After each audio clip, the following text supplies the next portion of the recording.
ارشاد باری تعالیٰ والدین کا حق۔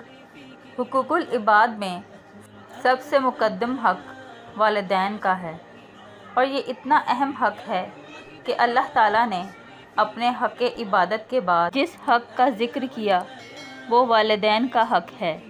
اللہ تعالیٰ سورہ نساء میں فرماتا ہے وَاعْبُدُوا اللَّهَ وَلَا تُشْرِكُوا بِهِ شَيْئًا وَبِالْوَالِدَيْنِ إِحْسَانًا، اللہ کی عبادت کرو اور اس کے ساتھ کسی کو شریک نہ ٹھہراؤ، اور ماں باپ کے ساتھ احسان کرو۔ بنی اسرائیل سے جو عہد لیا گیا اس میں بھی یہی حکم تھا۔